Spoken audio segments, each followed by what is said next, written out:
한 주간 싱가포르 뉴스 시작하겠습니다. 코로나 초창기에 입원해서 입원한 지 5개월 만에 방글라데시 워커가 퇴원을 했습니다. 예전 영상에서 첫 아이가 태어났는데 중환자실에서 2개월인가 3개월 동안 있다가 일반 병실로 옮겼다고 전해드린 그 환자 있잖아요. 바로 그 사람인데 드디어 완쾌가 돼서 퇴원을 했습니다. 죽을 고비를 몇 번이나 넘겼다고 하던데 지금이라도 집에 가서 아이를 안게 돼서 정말 다행스러운 일입니다.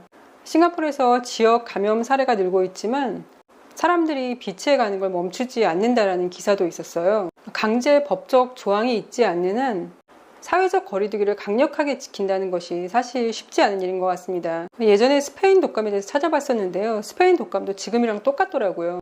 처음 발생했을 때 다 학교도 문 닫고 직장도 문 닫고 그렇게 하다가 여름쯤 되니까 사람들이 다시 활동을 하기 시작한 거예요. 심지어 미국의 한 주는 페스티벌도 하고 그런 식으로 사회활동이 왕성했고 또 다른 주는 그래도 계속 사회적 거리두기를 실천하고 있었는데 가을 되니까 그 두 주에 감염자 수와 사망자 수가 굉장히 많이 차이가 났었어요. 이런 역사적인 사건이 사회적 거리두기가 굉장히 중요하다는 것을 보여주고 있음에도 불구하고 사람들 본성은 나가고 싶고 즐기고 싶고 그런 것 같습니다. 서킷 브레이커 기간 동안 아이들이 온라인으로 수업을 받았는데요. 싱가포르 교육부 장관이 이 온라인 수업이 가장 중요한 평생 기술 중 하나인 자기주도 학습을 장려한다면서 코로나가 끝나더라도 앞으로 2주에 한 번 정도는 이 온라인 수업을 할 수 있다고 얘기를 했어요. 코로나가 끝나고 하는 온라인 수업은 선생님이 가르쳐주고 아이들이 그냥 인터넷으로 수업을 듣고 이런 게 아니라 아이들 스스로 수업에 관련된 어떤 내용을 찾아보고 탐구하고 뭐 이런 쪽으로 될 것 같다고 합니다. 그리고 MOE에서 모든 아이들이 은행 계좌를 개설하는 것을 앞으로 시도할 거라고 해요. 그래서 이 은행 계좌에는 어떤 미니멈 같은 것도 없고 은행 계좌를 설립하고 유지하는 데 들어가는 어떤 금액 같은 것도 없이 아이들한테 계좌 관리 방법, 예산 편성, 저축과 같은 문제들을 포함한 재정적 능력에 대해서도 가르칠 거라고 합니다. 이거는 굉장히 환영할 만한 일인 것 같아요. 실질적으로 살아가는 데 필요한 것들을 학교에서 배우는 게 사실 별로 없잖아요. 이런 교육은 정말 중요한 것 같습니다. 코로나와 서킷 브레이커 때문에 사람들 생활 습관이 굉장히 많이 바뀌었다고 한 의학 박사가 얘기를 하면서요. 몸을 많이 움직이지 않는 생활 습관을 가지게 되었다고 얘기를 하고 있어요.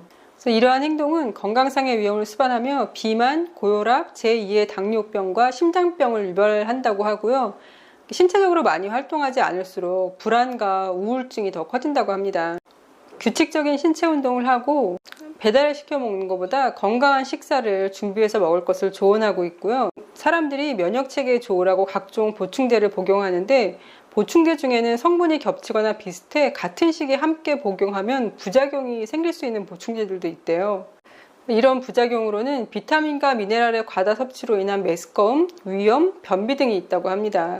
7월 1일부터 싱가포르 동물원, 아트사이언스 뮤지엄, 유니버셜 등 대부분 어트랙션이 문을 열었어요. 원래 수용 인원보다 25%가량 줄여서 받으라고 했습니다.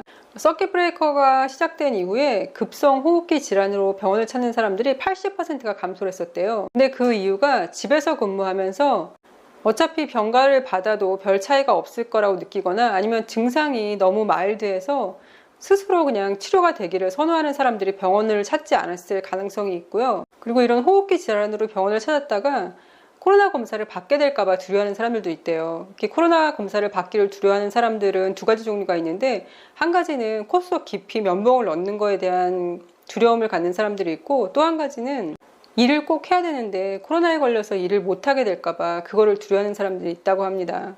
서킷 브레이커가 끝나고 나서는 다시 이런 호흡기 환자들이 30에서 40%가 늘었대요. 그러면서 의사들은 만약에 우리가 두 번째 서킷 브레이커를 갖게 된다면 지역사회에 비용이 굉장히 많이 들 거라고 이런 두 번째 서킷 브레이커가 오기 전에 증상이 보이면 빨리빨리 병원에 와서 초기에 진단을 받고 치료를 받는 게 낫다고 합니다.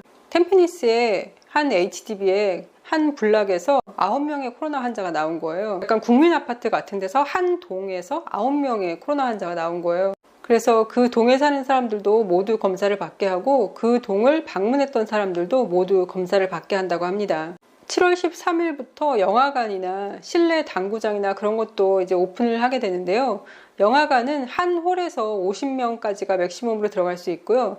그리고 최대한 붙어 앉을 수 있는 인원수가 5명이라고 합니다. 지금까지 싱가포르인들은 호캉스를 위해서 호텔에 투숙하는 게 금지되었었는데 이제는 레저를 위해서 호텔 투숙하는 게 가능해졌고 호텔 내에서 어린이들을 위한 시설들을 개방한다고 합니다. 댕기열 뉴스는 계속 매주 나오고 있는 것 같은데요. 이번 주에도 또 댕기열 뉴스가 나왔어요. 올해 사상 최악의 댕기열이 발생할 거라고 하면서요. 지금 싱가포르 전체에서 334개의 댕기 클러스터가 발견됐다고 합니다. 이는 3주 전에 205개 클러스터에 비해서 크게 증가했다고 얘기를 하고 있습니다. 지도를 보면 댕기 열낫이 굉장히 많이 떠 있어요. 다 지금 지도가 빨갛게 보이고 있거든요. 저희 아들 학교에서도 아이들 학교 보낼 때 모기 기피제를 뿌리고 보내라고 문자가 왔더라고요. 계속 제 핸드폰에 댕기 열낫이 뜨길래 봤는데 제가 설정해 놓은 구역이 아닌 거예요. 그런데 알고 봤더니 제가 지정을 저희 집하고 아이들 학교 두 군데를 해놨는데 큰애 다니는 학교 이름으로 댕기 열낫이 뜨는 게 아니라 도로명으로 댕기 열낫이 뜬 거더라고요. 그래서 지도를 확대를 해보니까 저희 아이가 다니는 학교도 댕기 열낫 지역이더라고요. 학교에 아이들 보내시는 부모님들은 학교 보내시기 전에 꼭 모기 기피제 뿌리고 보내시는 게 나을 것 같습니다. 작년부터 플라스틱 병하고 음료수 캔하고 그거를 수거하는 자판기가 설치됐었거든요. 근데 더 많은 자판기를 섬 전역에 설치했다고 합니다. 자판기에다가 음료수 캔이나 아니면 물병 같은 거를 넣으면은 포인트가 쌓이는 거예요. 그 포인트로 캐피탈랜드 몰 바우처로 바꿀 수 있거나 아니면 액티브 SG 크레딧으로 받을 수 있고요. 센토사 펀패스 토큰 등 굉장히 다양한 바우처들이 준비가 되어 있다고 합니다. 7월 2일 날 4개의 기업 간의 협약이 체결이 됐는데요. 탄소 포획, 활용 및 격리 시스템 개발을 목표로 하고 있다고 합니다. 이러한 시스템은 공기 중에서 지구온난화를 만들고 있는 이산화탄소를 빨아들여서 지하에 저장하거나 콘크리트 연료와 같은 다른 제품을 만드는 데 사용할 수 있다고 합니다. 싱가포르는 이 기술을 이용해서 2050년까지 이산화탄소 배출량의 절반으로 줄이는 게 목표고요. 그리고 이번 세기 하반기까지는 제로 배출량을 달성하는 게 목표라고 합니다. 센토사하고 싱가포르 본섬하고 사이에 이렇게 조그만 베이가 있는데 그 위로 케이블이 지나가고 있거든요. 처음에 그 케이블이 만들어졌을 때는 그 밑을 지나갈 수 있는 배 높이가 56.5m였대요. 배 높이가 56.5m면 그 케이블 밑으로 지나갈 수 있는 거예요. 근데 해수면이 점점 높아져가지고 바로 얼마 전까지만 해도 52m 배까지 지나갈 수 있다고 했는데 이번에 다시 50m 배만 지나갈 수 있다고 발표가 났습니다. 과학자들이 6월 말에 발표를 했는데요. 남극의 기온 상승이 다른 지역의 기온 상승보다 3배나 빠르다고 합니다. 그래서 남극 주변 해안가에 빙하들이 녹고 있어서 그게 해수면 상승에 굉장히 많은 기여를 하고 있다고 하네요. 중국 남부에 몇 주 동안 계속된 집중호우로 수백만 명의 사람들이 집을 잃고 수십억 위안의 경제적 손실을 입었는데요. 환경단체들은 이러한 집중적 호우가 앞으로 점점 더 자주 올 것이라고 경고를 했다고 합니다. 중국 기상청이 2019년 발표한 보고서에 따르면 기후변화로 인해서 이러한 집중호수 및 고온 현상 발생 빈도가 지난 60년간 꾸준히 증가했다고 합니다. 이번 폭우로 대신 좋은 점은 수력 발전이 증가해서 석탄 사용량이 줄었다고 하네요. 호주의 뉴 사우스 웨일스 주에서는 코알라가 정부가 즉각 개입해서 코알라 종과 서식지를 보호하지 않으면 2050년까지 멸종될 수 있다는 보고가 나왔다고 합니다. 농업, 도시개발, 광업, 임업을 위해서 토지 개간 작업이 계속 이어져 가지고 동물들의 서식지가 없어진다고 해요. 그리고 작년에 호주에 굉장히 큰 산불이 오랫동안 일어났잖아요. 그것 때문에도 서식지의 4분의 1이 파괴가 되었다고 합니다. 또한 글로벌 웨이스트 모니터 2020 보고서는 전 세계가 작년에 5,360만 톤의 전자 폐기물을 버렸다고 합니다. 근데 이 중에서 17.4%만 재활용이 되었대요. 중국, 미국, 인도가 전자폐기물을 가장 많이 버린대요. 근데 이렇게 재활용되지 않은 모든 전자폐기물은 환경에 주는 피해가 헤아릴 수 없을 정도라고 합니다. 아프리카의 보츠와나라는 나라에는 코끼리가 가장 많이 살고 있대요. 근데 여기에서 코끼리가 불가사의하게 수백만 마리가 죽은 거예요. 근데 상아가 그대로 보존되어 있었기 때문에 밀렵꾼들 때문에 죽은 게 아니라 지금 알 수 없는 이유로 수백만 마리가 죽어 있는 게 발견이 됐다는 기사가 있었거든요. 근데 제가 예전에 다른 기사에서 아프리카에서 영양 종류가 또 수백만 마리가 죽음을 당한 거예요. 과학자들이 연구를 하다 보니까 영양 몸속에 있던 균 중에서 어떤 균이 기후가 너무 올라가니까 그 균이 갑자기 영양을 공격하는 균으로 바뀐 거예요. 그래서 그 영양들이 많이 죽었다는 그런 기사를 봤었거든요. 근데 이렇게 죽은 코끼리 외에도 살아있는 코끼리들이 그냥 한 자리를 뱅글뱅글 도는 코끼리들이 발견됐대요. 그러니까 뭔가 뇌에 이상이 있거나 그런 것 같거든요. 그래서 이 영양때처럼 뭔가 원래 몸속에 있던 균이 고온의 현상이나 뭐 그런 것 때문에 코끼리를 공격한 게 아닌가 그런 생각을 했었어요. 남미에서는 브라질에서 코로나 바이러스 환자들이 굉장히 많이 생기고 있는데요. 멕시코에서도 테스트 받은 사람의 50%가 양성을 받았다고 합니다. 미국 같은 경우에는 하루 확진자 수가 5만 명이 넘어섰잖아요. 근데 텍사스 주지사가 20명 이상 바이러스 감염자가 있는 카운티에서는 공공장소에서 마스크를 착용하라고 얘기를 한 거예요. 이게 너무 당연한 일인 것 같은데 사진을 보시면 사람들이 막 화가 나가지고 항의를 하고 있어요. 텍사스 오스틴에서 사람들이 마스크를 쓰라는 명령에 항의하고 있는 장면이라고 하거든요. 마스크 착용이 왜 개인의 자유를 침해한다고 생각을 하는지 모르겠습니다. 지금 사람들이 이렇게 많이 죽어나가고 있는데요. 트럼프도 본인 재선이 지금 쉽지 않을 수도 있다라고 느끼나 봐요.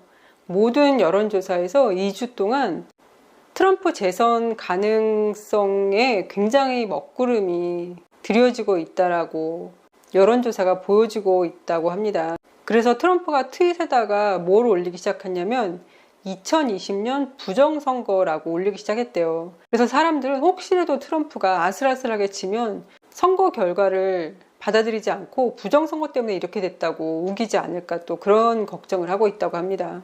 6월 30일 날 기사인데요. 비건 대표가 아마 선거 전에는 북한과 미국이 다시 만나는 일은 쉽지 않을 거다라고 얘기를 했어요. 7월 1일 날 기사에는 문재인 대통령이 트럼프 대통령하고 김정은하고 대선 전에 만나야 한다라고 얘기를 했다고 기사가 났습니다. 문재인 대통령께서는 두 사람이 만나는 게 교착 상태에 빠진 핵 협상을 재개하는 데 도움이 될 것이다 라고 얘기를 했다고 합니다. 그리고 바로 7월 3일 기사에 선거 전에 북한과 미국이 만날 일은 없을 것이다 라고 얘기했던 비건을 포함한 북한의 핵 협상팀이 한국에 7일 날 도착해서 회의를 한다는 기사가 나왔습니다.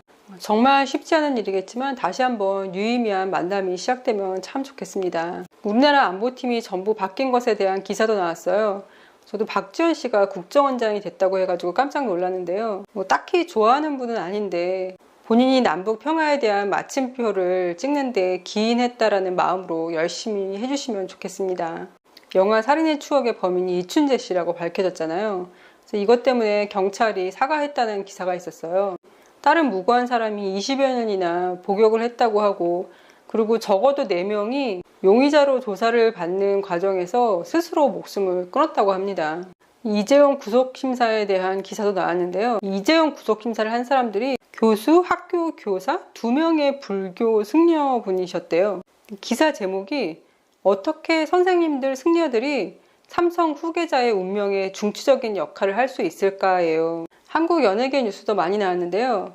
성훈 씨가 밤에 잠이 안 오면 인스타그램 라이브로 팬들이랑 소통을 하고 이러는 게 나 혼자 산다에도 나오더라고요. 근데 이번에도 또 그렇게 하다가 잠이 들었나 봐요. 근데 이 라이브를 할 때 성훈 씨는 마이크로 팬들한테 얘기를 하지만 팬들은 그냥 댓글을 쓰는 거거든요. 그래서 성훈 씨가 잠들었을 때 팬들이 막 일어나라고 댓글을 많이 썼나 봐요. 소리가 안 들리니까 성훈 씨는 계속 잤나 보더라고요. 그런 것도 기사가 나오고요. 유아인 씨가 나오는 좀비 영화가 나왔나 봐요. 코로나 바이러스 대유행 이후 세계 영화 산업이 붕괴가 됐는데 이 좀비 영화가 최초로 성공적인 개봉을 했다라고 소개를 하고 있습니다. 6월 24일 날 개봉한 이후에 5일 만에 100만 관객을 돌파했다고 하네요. 기사 마지막에는 한국의 첫 코로나 사례가 1월에 확인되었고 2월에 감염이 최고조에 달했다. 지금 한국의 상황은 제2의 파도 감염과 싸우고 있음에도 불구하고 더 잘 통제되고 있다라고 소개를 하고 있습니다. 박보검 씨가 2년간의 군복무를 위해 해군에 입대한다는 기사도 나왔어요. 8월 달에 해군에 입대한다고 합니다. 몸 건강히 잘 다녀오시길 바랍니다.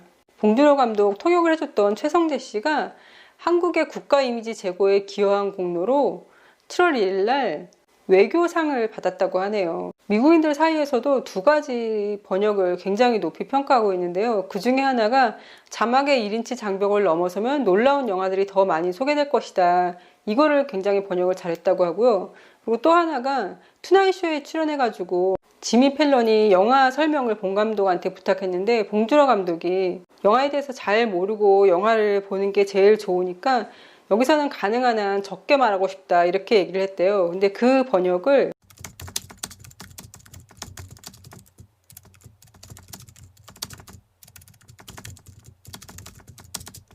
여기서 이 콜드라는 걸 굉장히 잘 썼다고 얘기를 합니다. 영업사원들이 낯선 사람들한테 전화해가지고 영업하고 이런 걸 콜드콜이라고 하잖아요.